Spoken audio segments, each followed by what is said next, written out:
My name is Emily, and my life has been a roller coaster that few could truly understand. Growing up in the shadow of my sister Sandy was tough. She was the golden child, the one who our parents always bragged about at family gatherings. Smart, successful, and seemingly perfect. In their eyes, she was everything they desired in a child. I, on the other hand, was just there, an afterthought, a spare. It wasn't until they bluntly told me that they didn't need me anymore that I realized how superficial their love was.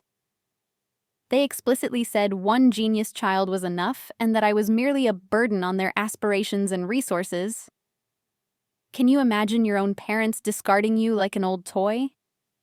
The day they kicked me out was the coldest day of February. I remember shivering not just from the cold but also from fear. I was only 12, far too young to fend for myself. Sandy, wrapped up in her world of books and accolades, barely glanced up as I gathered my meager belongings. Stepping out of that house, the only home I had ever known, I felt a deep sense of abandonment wash over me. It was then that my uncle found me, tears staining my face as I sat on the curb. He quietly put my backpack in his car and drove me away from the life I knew, saying very little but offering a new beginning. Adjusting to life with Uncle Joe was like discovering a new universe where kindness and compassion existed. His apartment was modest, cluttered but cozy, filled with books and plants that made it feel alive, so different from the sterile environment of my parents' house. Uncle Joe might not have had much, but he offered everything he had: a safe space, warm meals, and encouraging words. He never once referred to me as a failure. Instead, he constantly reminded me that my potential was boundless as long as I was willing to pursue it with heart and resilience. Switching to a public school was a reality check. I faced bullies and jeers for my secondhand clothes and outdated books. But these challenges only fueled my determination to rise above the circumstances. I found solace in the school library, where books became my escape. They introduced me to worlds where adversity led to triumph, inspiring me to dream beyond my immediate hardships. It was here, amidst the stacks of worn pages, that I began to write, initially as a form of escapism, then gradually as a craft I genuinely loved. As I grew older, the narrative of my life slowly shifted. I was no longer a castaway, but a promising student with a knack for writing. My articles and essays started gaining attention at school, and I eventually became the editor of the school newspaper. This role didn't just boost my confidence, it changed how others saw me. I was no longer just Sandy's less successful sister.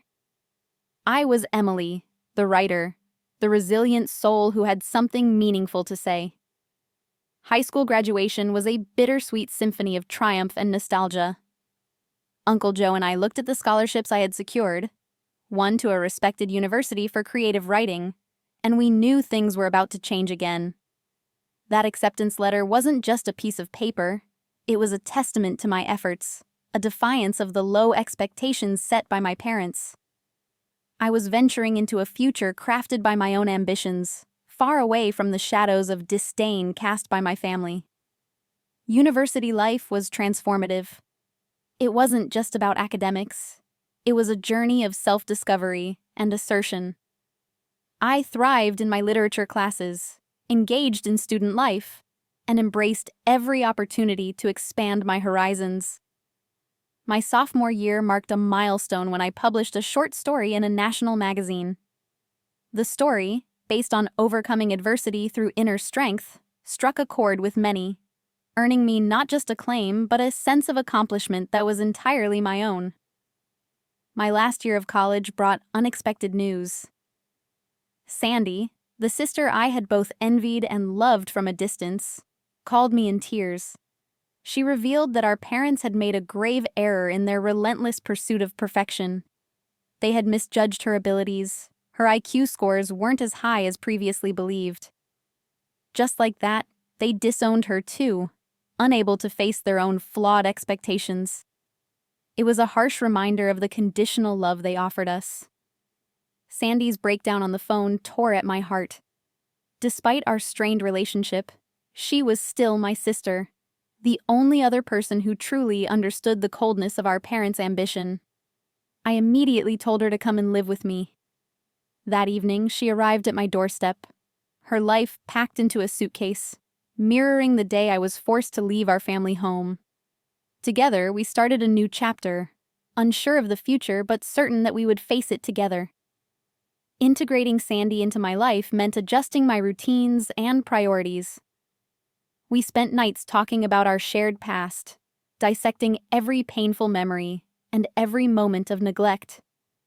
These conversations, though difficult, helped us forge a new bond, one that was built on mutual support rather than rivalry. We laughed, cried, and healed together. I encouraged her to explore her own interests at community college, free from the heavy expectations of our parents.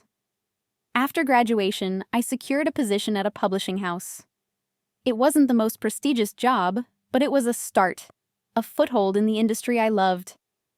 Sandy and I moved into a better apartment, small, but filled with our dreams and ambitions. We lived simply, but every day was a step away from our past and a step toward our own defined future. Our life was modest, but filled with genuine contentment, a stark contrast to the conditional happiness of our childhood. Years after we had settled into our new lives, our parents reached out, their messages filled with remorse and pleas for reconciliation. They claimed to have changed, to have realized their mistakes. But Sandy and I had learned the hard way that some scars are too deep to heal with just words. We chose not to respond, focusing instead on our own paths, our own healing. We knew that not all family wounds are meant to be reopened. My first novel, inspired by our journey, was a critical success. It resonated with readers far and wide, touching on themes of familial estrangement and personal resilience. Writing it was therapeutic, a way to process my past and share our story of survival and defiance. The feedback from readers who saw their struggles reflected in our story was overwhelming and affirming. It confirmed that sharing our truth was not only beneficial for our own healing, but also for others. One chilly autumn evening, Sandy and I sat on our balcony, wrapped in cozy sweaters, watching the sunset and reflecting on everything we had endured. "Do you think we'll ever speak to them again?" she asked quietly. I pondered her question, considering the complexity of our emotions and the journey we had undertaken. "Maybe one day," I replied. "But it will be on our terms, and only if it feels right. Until then, we have each other, and that's more than enough." As the years passed, Sandy found her calling as a counselor, using her experiences to help others navigate the turbulent waters of family dynamics. I continued to write, each novel exploring new themes but always circling back to the concepts of resilience and redemption. Our lives were not defined by the pain we had experienced, but by the strength we had gathered and the love we had cultivated. Looking back on everything, I realized that being discarded by our parents was not the end, but the beginning of a true journey towards self-discovery and empowerment. It led me to find my voice, reclaim my life, and truly understand the meaning of family. Sandy and I were no longer just survivors. We were creators of our destiny, champions of our own stories, and forever bonded by the journey we shared. We had found our place in the world, and it was exactly where we were meant to be.